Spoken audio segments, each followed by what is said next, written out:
Mr. President, welcome back to this stage, here in the beautiful Swiss Alps, and we have arranged for you the best sunshine which we can offer.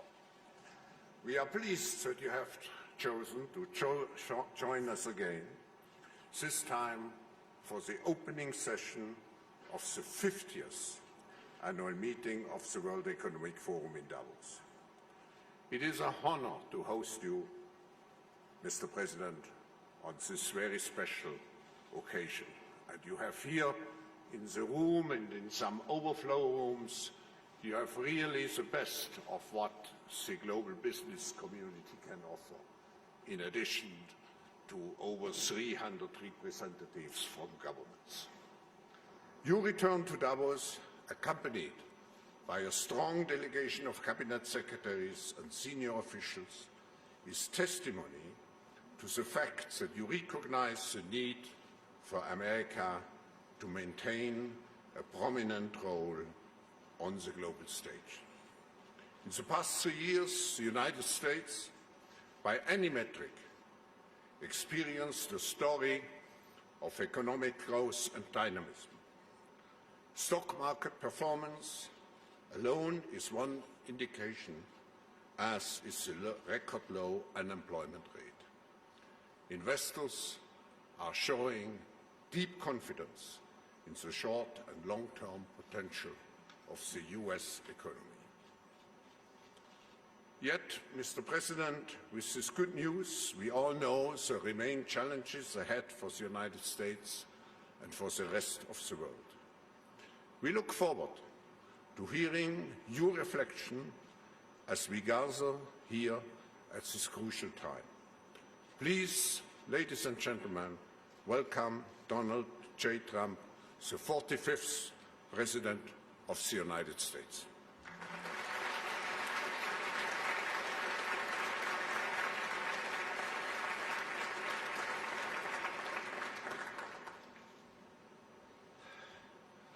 Well, thank you very much, Klaus, and a very special congratulations on your 50th year hosting the annual meeting of the World Economic Forum, a truly amazing achievement. It's an honor to address the distinguished members of this organization for the second time as president. When I spoke at this forum 2 years ago, I told you that we had launched the Great American Comeback. Today, I'm proud to declare that the United States is in the midst of an economic boom, the likes of which the world has never seen before. We've regained our stride, rediscovered our spirit, and reawakened the powerful machinery of American enterprise. America is thriving, America is flourishing, and yes, America is winning again like never before.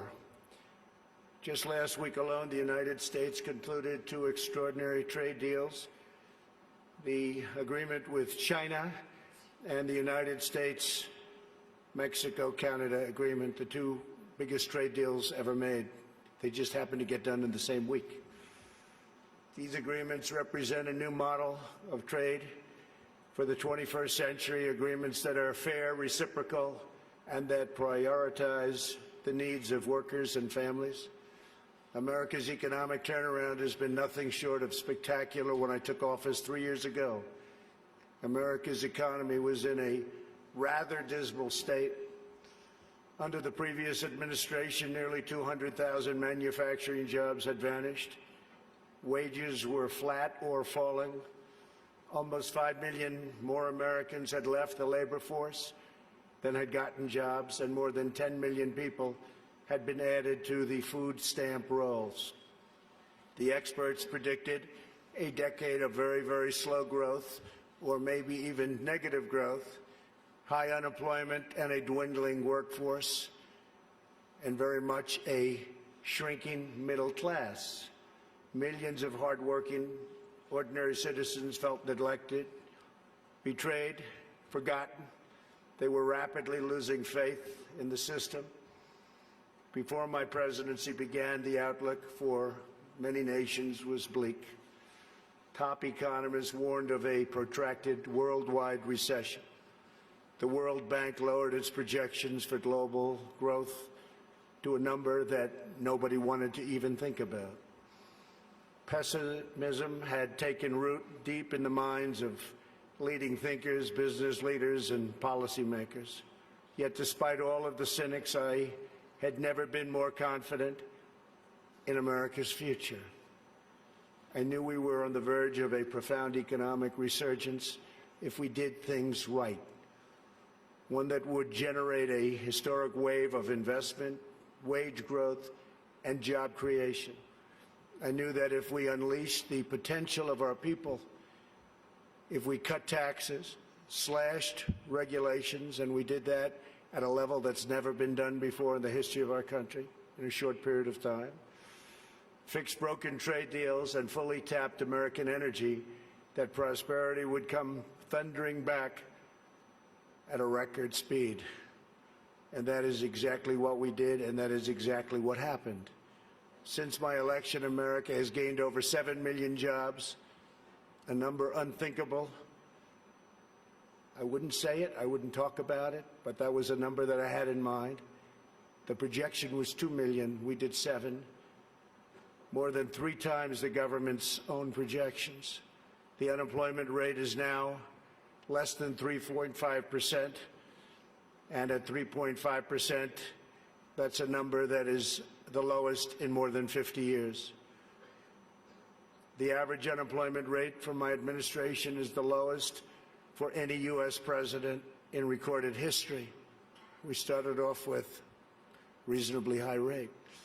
For the first time in decades, we are no longer simply concentrating wealth in the hands of a few. We're concentrating and creating the most inclusive economy ever to exist. We are lifting up Americans of every race, color, religion, and creed. Unemployment rates among African Americans, Hispanic Americans, and Asian Americans have all reached record lows. African American youth unemployment has reached the lowest it's ever been in the history of our country. African American poverty has plummeted to the lowest rate ever recorded.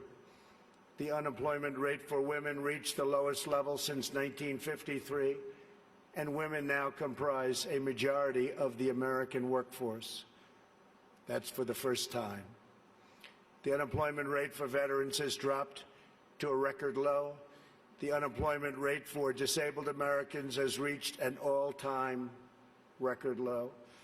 Workers without a high school diploma have achieved the lowest unemployment rate recorded in U.S. history. Wages are rising across the board, and those at the bottom of the income ladder are enjoying the percentage by far largest gains. Workers' wages are now growing faster than management wages. Earnings growth for the bottom 10% is outpacing the top 10%, something that has not happened. Paychecks for high school graduates are rising faster than for college graduates. Young Americans just entering the workforce are also sharing in America's extraordinary prosperity. Since I took office, more than 2 million millennials have gotten jobs, and their wages have grown by nearly 5% annually, a number that was unthinkable. Nobody would have ever thought it was possible 3 years ago. A record number of Americans between the ages of 25 and 34 are now working. In the 8 years before I took office, over 300,000 working-age people left the workforce. In just 3 years in my administration, 3.5 million people have joined the workforce. 10 million people have been lifted off welfare in less than 3 years. Celebrating the dignity of work is a fundamental pillar of our agenda. This is a blue-collar boom. Since my election, the net worth of the bottom half of wage earners has increased by plus 47%, 3 times faster than the increase for the top 1%. Real median household income is at the highest level ever recorded. The American dream is back, bigger, better, and stronger than ever before. No one is benefiting more than America's middle class. We have created 1.2 million manufacturing and construction jobs, a number also unthinkable. After losing 60,000 factories under the previous two administrations, hard to believe when you hear 60,000 factories. America has now gained, in a very short period of time, 12,000 new factories under my administration, and the number is going up rapidly. We'll be beating the 60,000 number that we lost, except these will be bigger, newer, and the latest. Years of economic stagnation have given way to a roaring geyser of opportunity. U.S. stock markets have soared by more than 50% since my election, adding more than $19 trillion to household wealth and boosting 401ks, pensions, and college savings accounts for millions of hardworking families. And these great numbers are many things, and it's despite the fact that the Fed has raised rates too fast and lowered them too slowly. And even now, as the United States is by far the strongest economic power in the world, it's not even close. It was going to be close, but a lot of good things happened to us and some not so good things happened to certain other places. They're forced to compete, and we compete with nations that are getting negative rates, something very new, meaning they get paid to borrow money, something that I could get used to very quickly. Love that. Got to pay back your loan? Oh, how much am I getting? Nevertheless, we still have the best numbers that we've had in so many different areas. It's a conservative approach, and we have a tremendous upside potential when all of the trade deals and the massive deregulation starts kicking in, which will be during this year, especially toward the end of the year. Those trade deals are starting to kick in already. The regulations are kicking in right now. And I see such tremendous potential for the future. We have not even started because the numbers we're talking about are massive. The time for skepticism is over. People are flowing back into our country. Companies are coming back into our country. Many of you who I know are coming back in with your plants and your factories. Thank you very much. America's newfound prosperity is undeniable, unprecedented, and unmatched anywhere in the world. America achieved this stunning turnaround not by making minor changes to a handful of policies, but by adopting a whole new approach centered entirely on the well-being of the American worker. Every decision we make on taxes, trade, regulation, energy, immigration, education, and more is focused on improving the lives of everyday Americans. We are determined to create the highest standard of living that anyone can imagine. And right now, that's what we're doing for our workers, the highest in the world.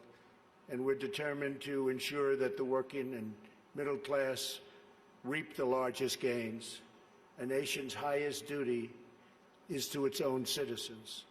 Honoring this truth is the only way to build faith and confidence in the market system.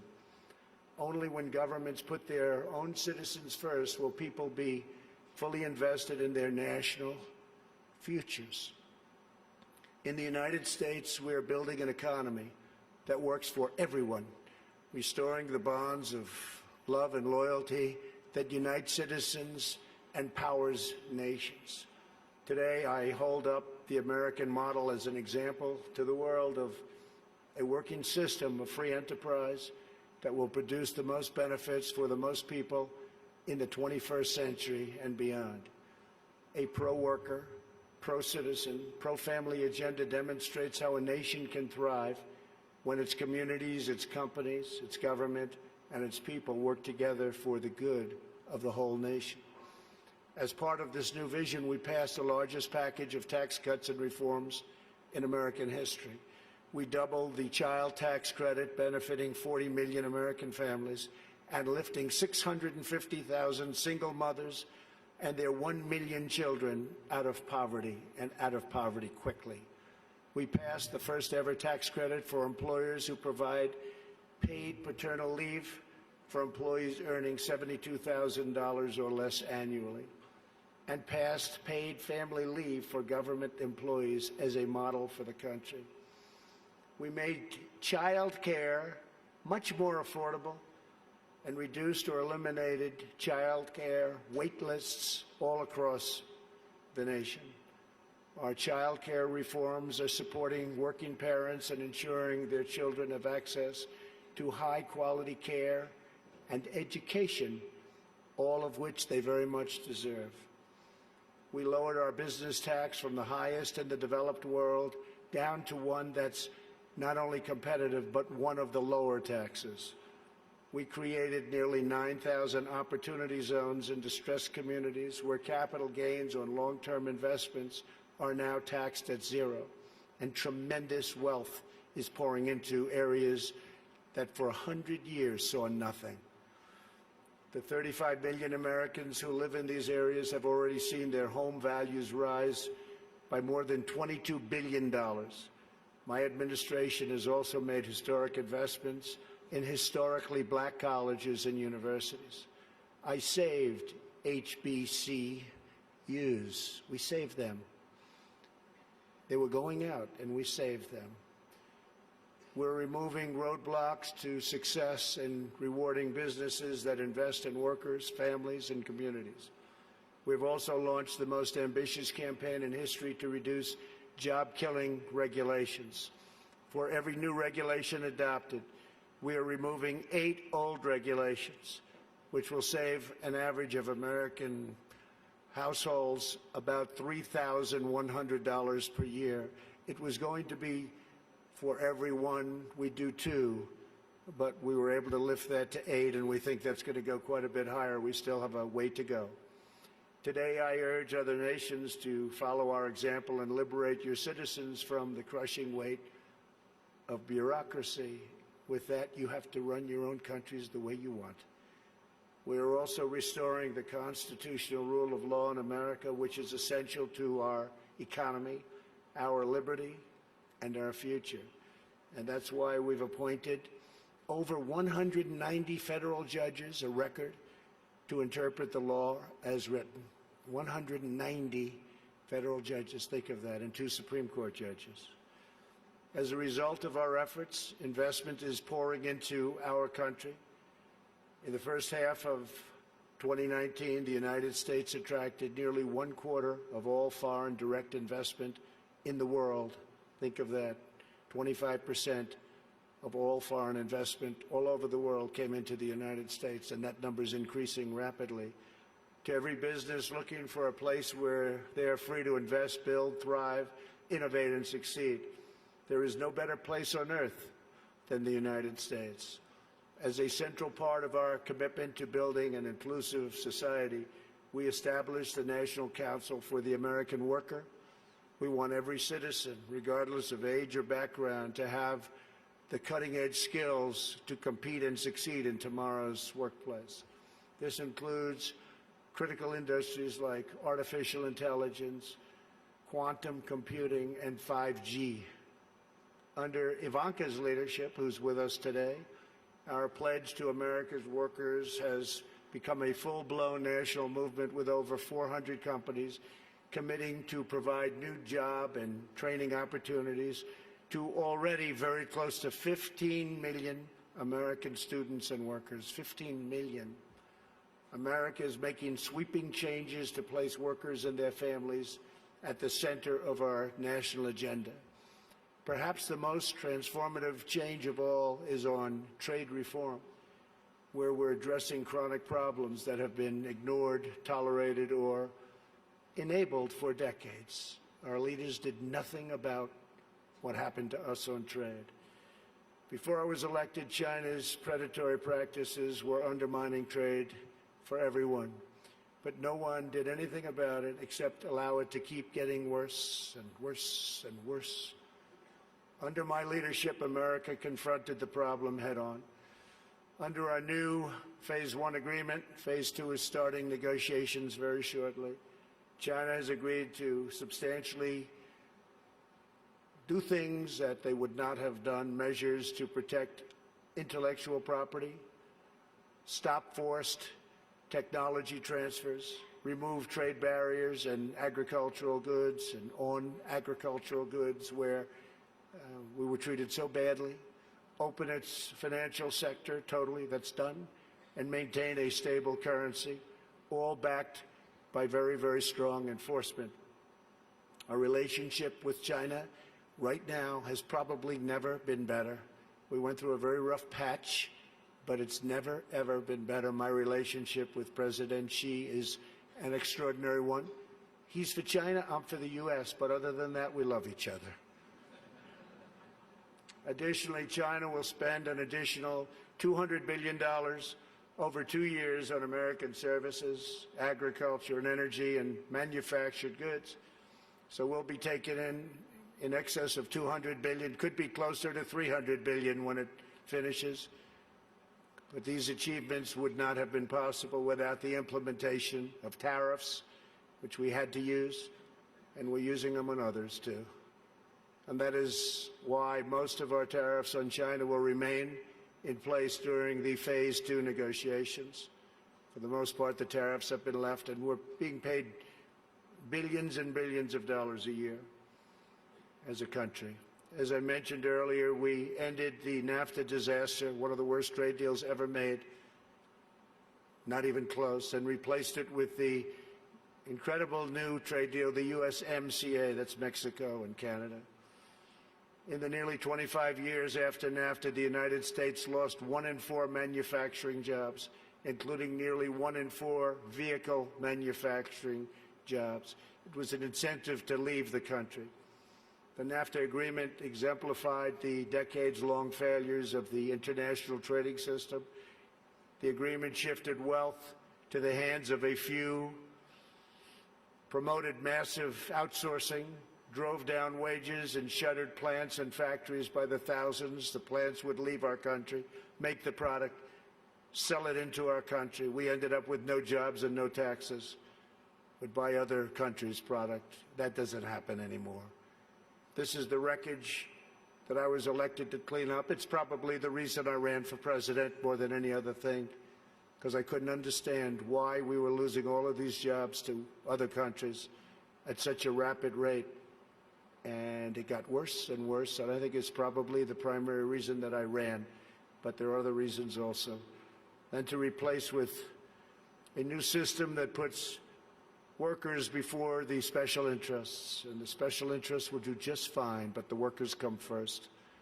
Our brand new USMCA is the result of the broadest coalition ever assembled for a trade agreement. Manufacturing, agriculture, and labor all strongly endorsed the deal. And as you know, it just passed in Congress overwhelmingly.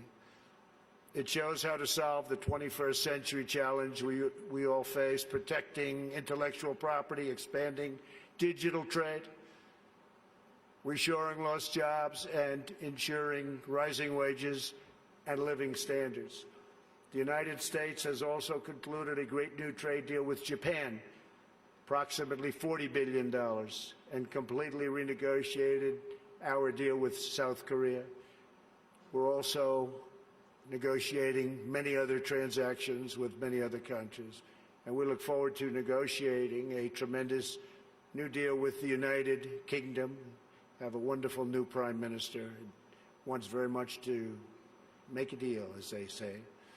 To protect our security and our economy, we are also boldly embracing American energy independence. The United States is now by far the #1 producer of oil and natural gas anywhere in the world, by far. It's not even close. While many European countries struggle with crippling energy costs, the American energy revolution is saving American families $2,500 every year in lowering electric bills, and numbers that people said couldn't happen. And also, very importantly, prices at the pump. We've been so successful that the United States no longer needs to import energy from hostile nations. With an abundance of American natural gas now available Our European allies no longer have to be vulnerable to unfriendly energy suppliers either. We urge our friends in Europe to use America's vast supply and achieve true energy security. With U.S. companies and researchers leading the way, we are on the threshold of virtually unlimited reserves of energy, including from traditional fuels, LNG, clean coal, next-generation nuclear power, and gas hydrate technologies.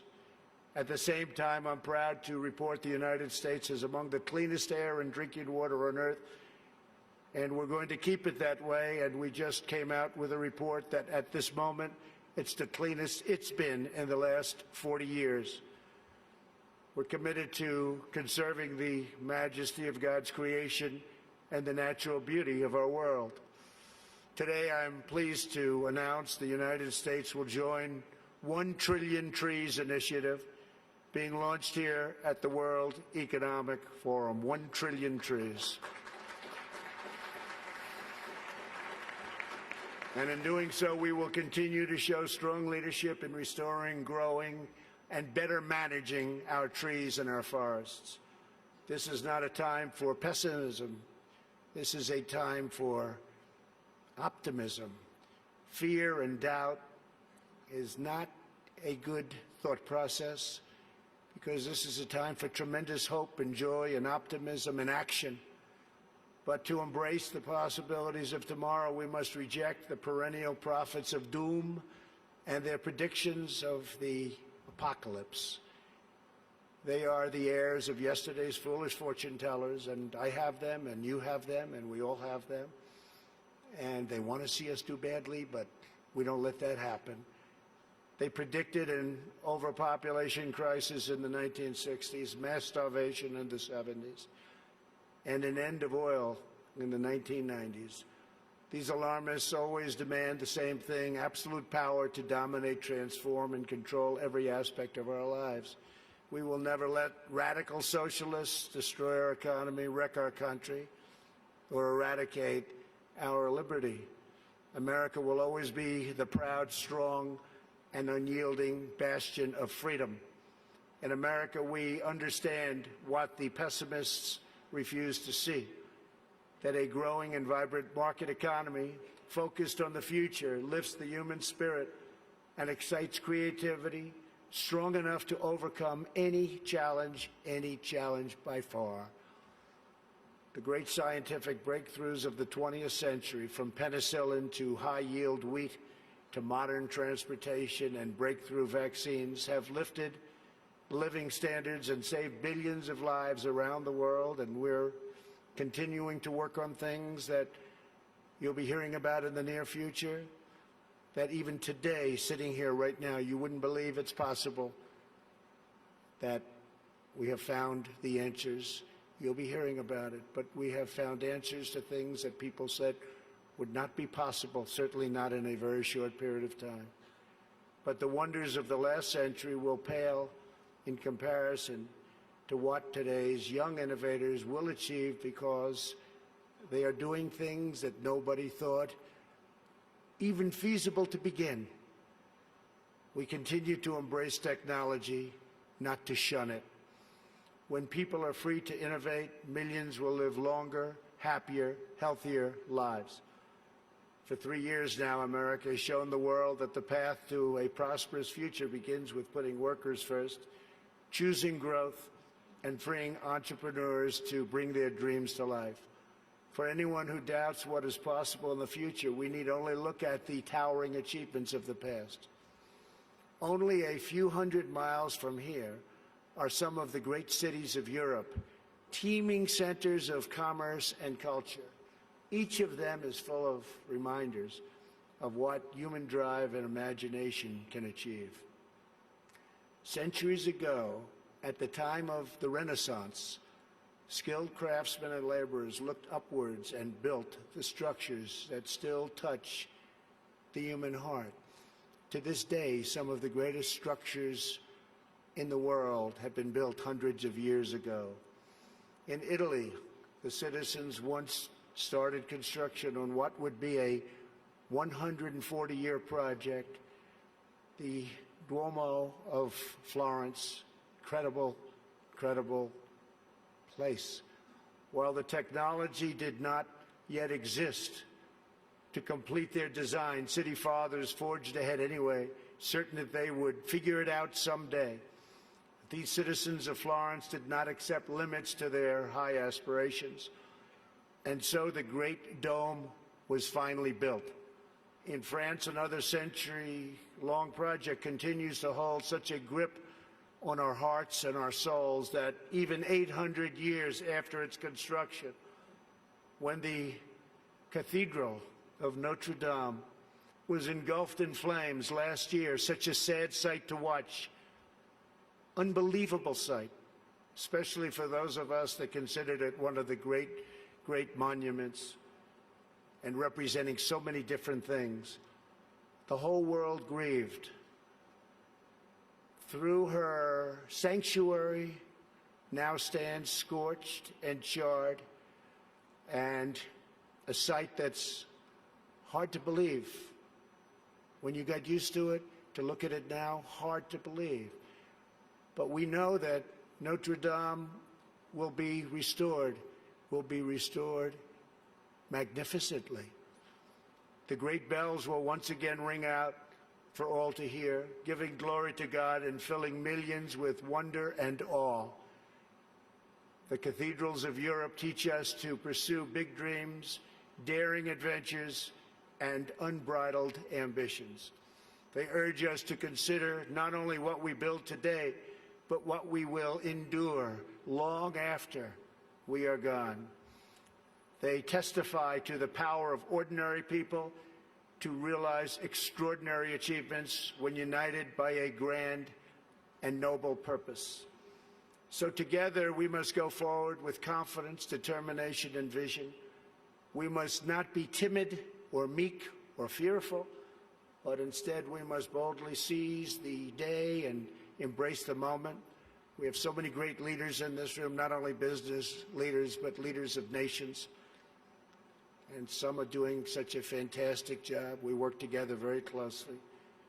We will draw strength from the glories of the past, and we will make greatness our common mission for the future.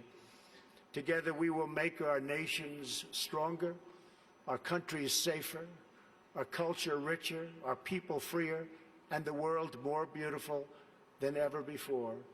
Above all else, we will forever be loyal to our workers, our citizens, and our families, the men and women who are the backbone of our economies, the heart of our communities, and the soul of our countries. Let us bring light to their lives one by one and empower them to light up the world. Thank you very much. God bless you. God bless your countries, and God bless America. Thank you. Thank you very much.